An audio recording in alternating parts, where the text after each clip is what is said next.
You ever notice how the smartest people you know often stay silent, while the loudest, most reckless rise to the top? You're not imagining it. It's not a glitch. It's a feature. And one political philosopher understood it centuries ago. His name was Machiavelli, and today we're going to talk about why power doesn't always go to the wise, and why it often chooses the fool. It's a paradox that echoes through history. Cunning and confidence rise, while humility and wisdom are left behind. We cheer for the confident fool, ignore the cautious sage, and mistake arrogance for competence. To understand power, we must look not just at our leaders, but at ourselves and the patterns we keep repeating. To understand leadership, we must journey into the shadows of power, beyond pomp and ceremony, into the raw machinery beneath. Guided by Machiavelli, we'll see how perception often outweighs reality, and why hollow actors command the grandest stages. This is a quest to see past charisma, to the subtle manipulations and the allure of foolishness in high places. To see what others miss, we need a new lens, the Machiavellian perspective. It strips away illusions, revealing how power truly works, often rewarding boldness over wisdom. Fools rise not by merit, but by mastering appearances and acting without hesitation. The forces Machiavelli described still shape our world today. Only by understanding this can we hope to challenge the rise of the foolish and build a wiser future. To understand Machiavelli, step into Renaissance Italy, a world of warring city-states and constant upheaval. Machiavelli, a Florentine diplomat, saw firsthand how power and survival often demanded tough, even ruthless choices.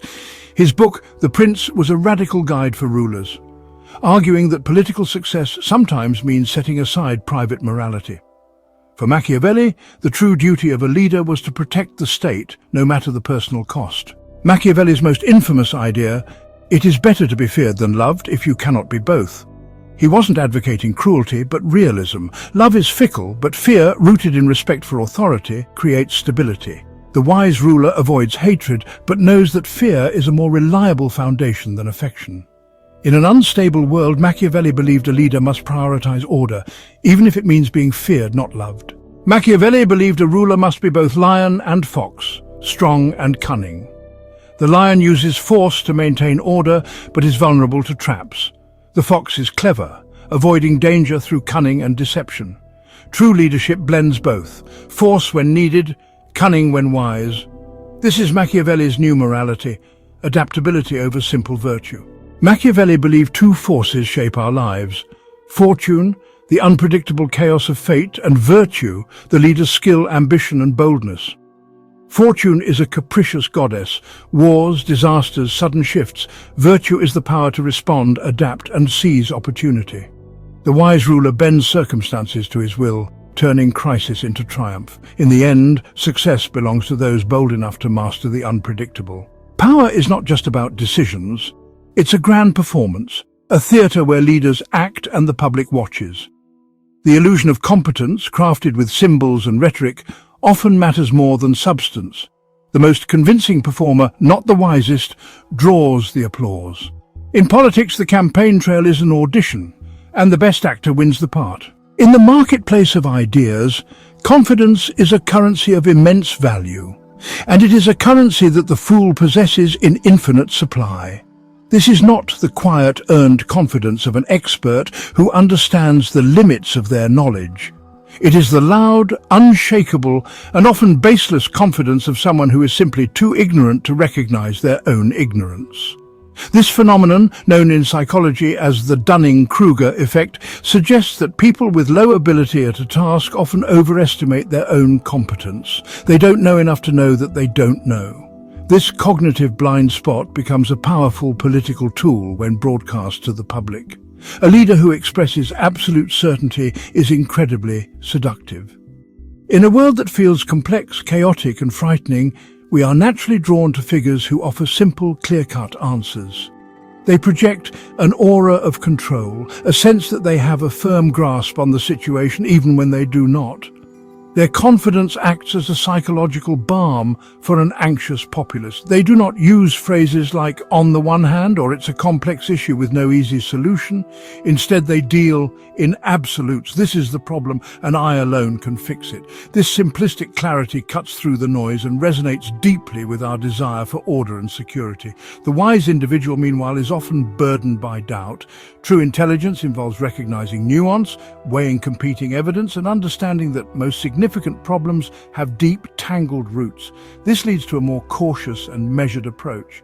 A wise leader might present a plan with caveats and acknowledge potential downsides, which is a sign of intellectual honesty, but is often perceived by the public as weakness or dithering. In a direct comparison, the fool's bold and unwavering conviction will almost always appear more leader-like than the sage's thoughtful hesitation. The fool's confidence is a declaration. The sage's is a conversation, and declarations are far easier to rally behind. This is why charisma and confident ignorance can so easily masquerade as intelligence. We are evolutionarily wired to follow confident leaders, as it was once a reliable indicator of strength and ability in simpler times. But in our complex modern world, this instinct often betrays us.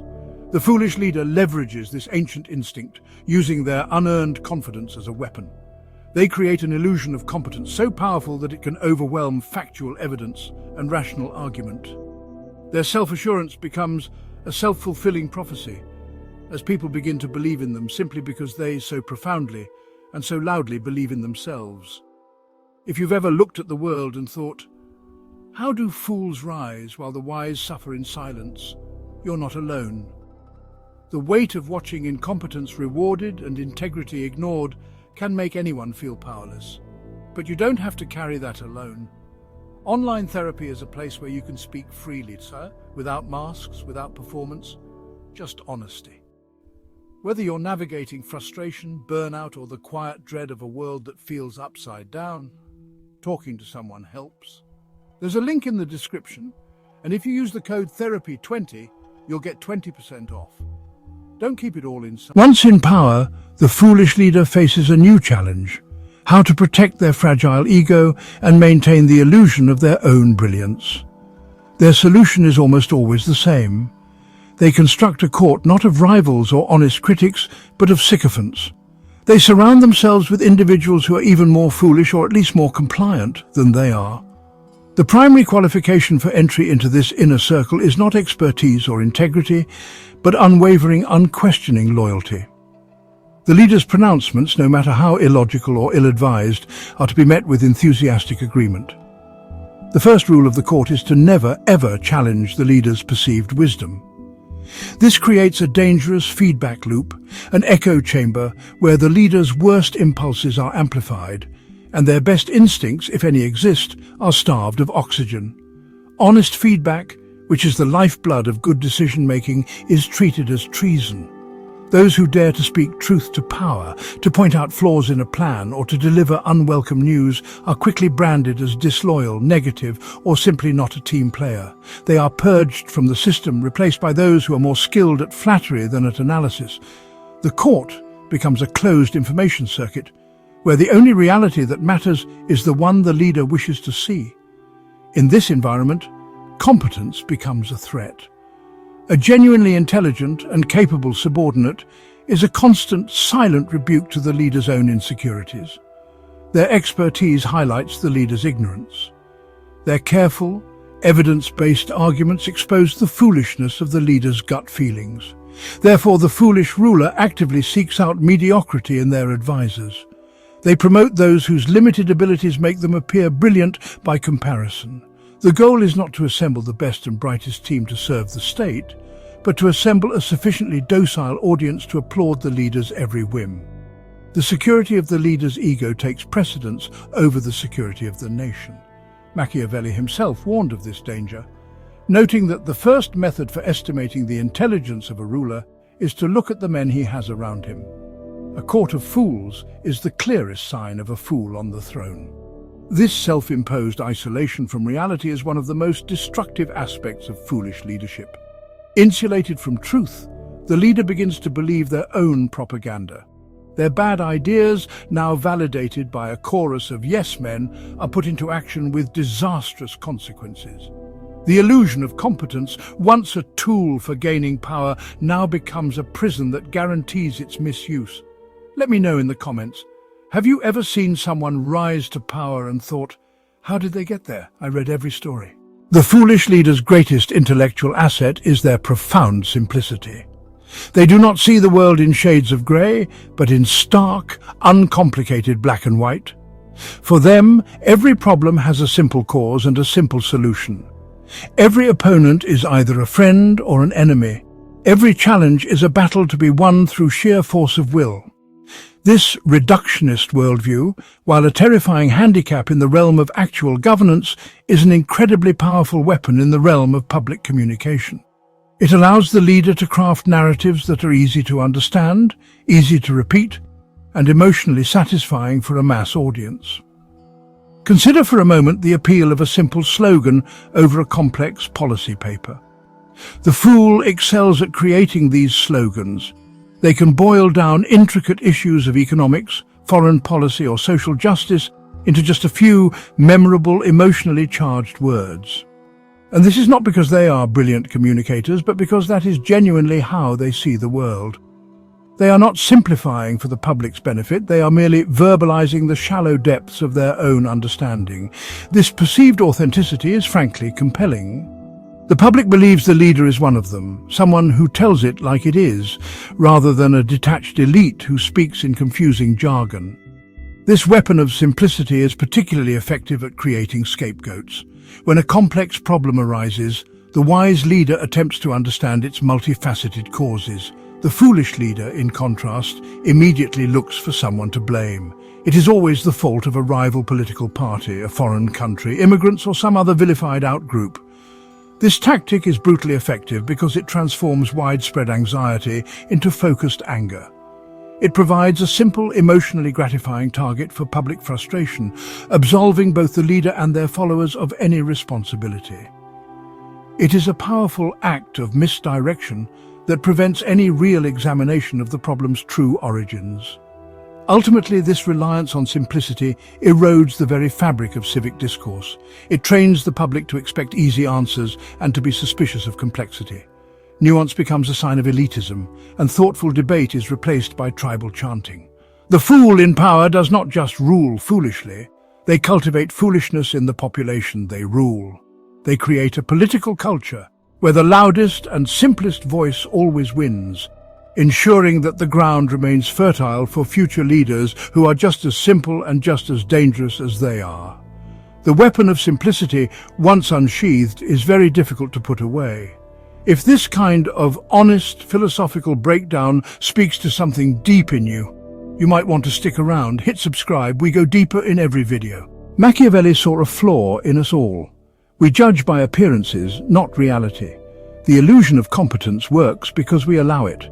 We're dazzled by confidence, not substance. Leaders project what we want to see and we accept the image.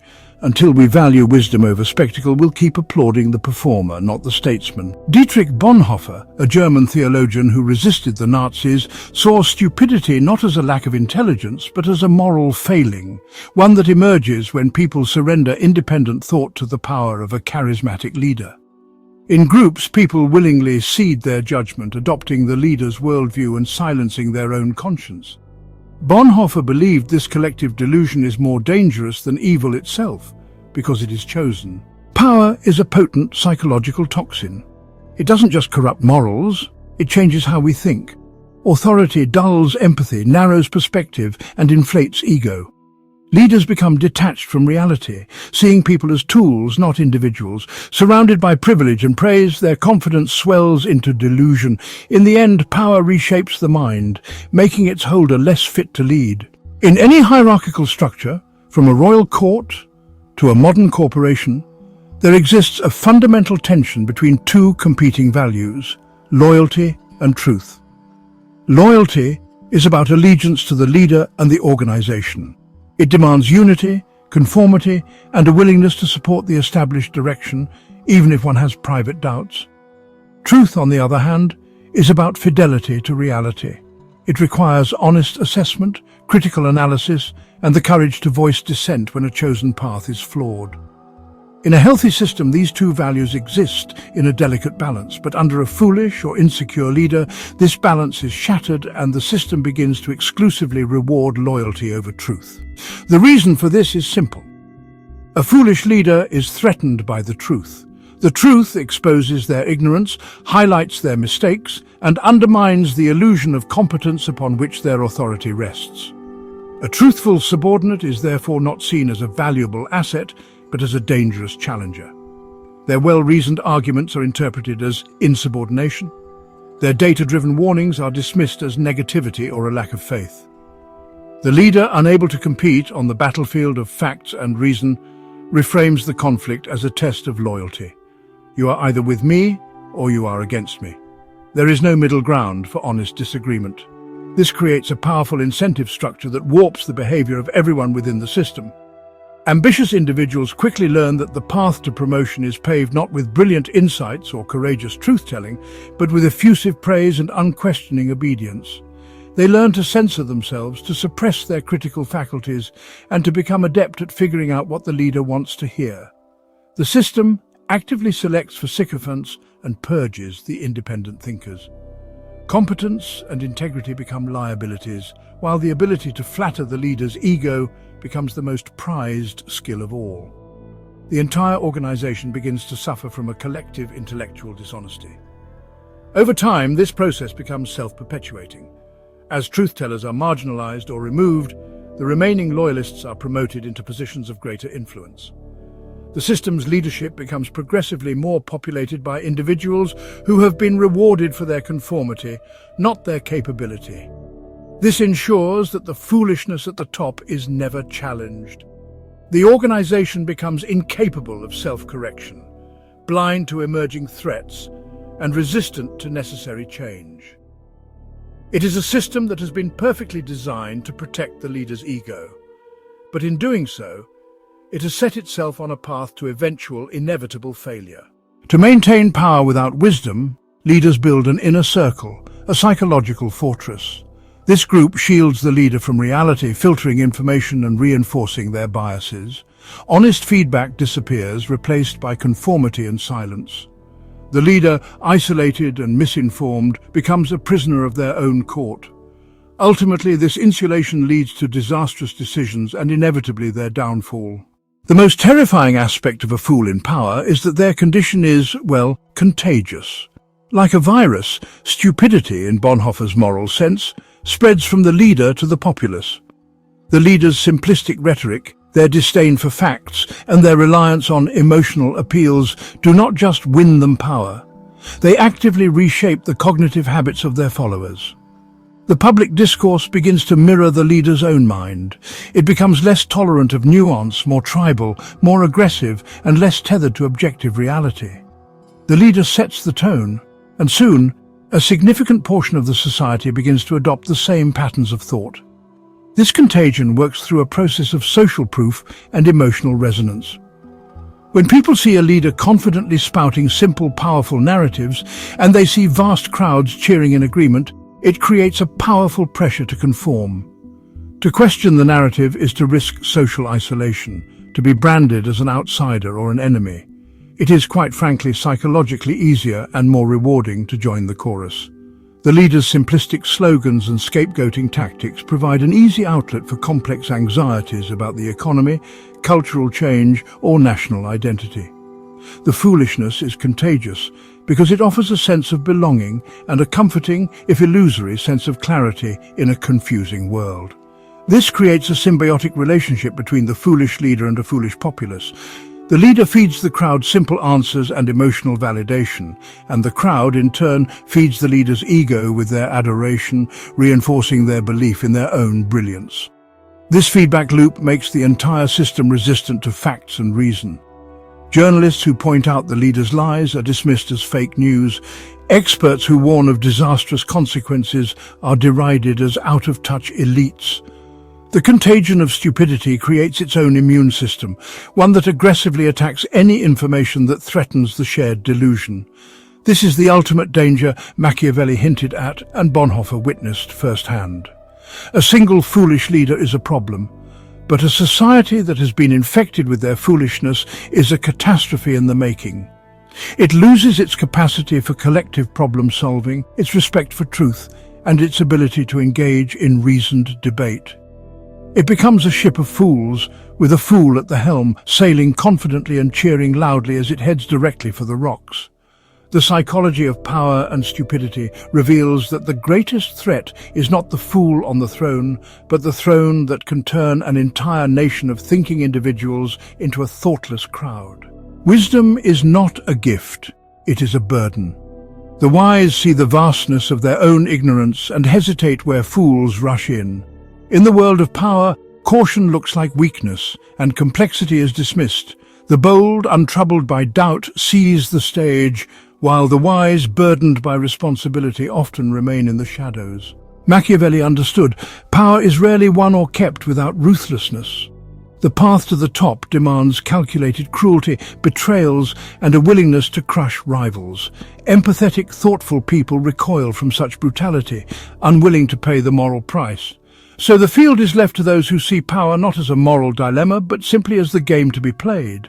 Many intelligent people feel a deep disdain for the political game. They see it as a circus of superficiality, where complex issues are reduced to sound bites and public opinion is swayed by cheap tricks. For those who value logic and integrity, the spectacle is not just immoral, but profoundly stupid. So they choose more meaningful pursuits, leaving the game to those who thrive on its theatrics. In the world of power, morality isn't a compass, it's a weight. The leader who clings to virtue is predictable, easily outmaneuvered by those who see ethics as obstacles, not boundaries. Power rewards those who cross lines without hesitation. Integrity may be admirable, but in the ruthless game of politics, it's often the first casualty.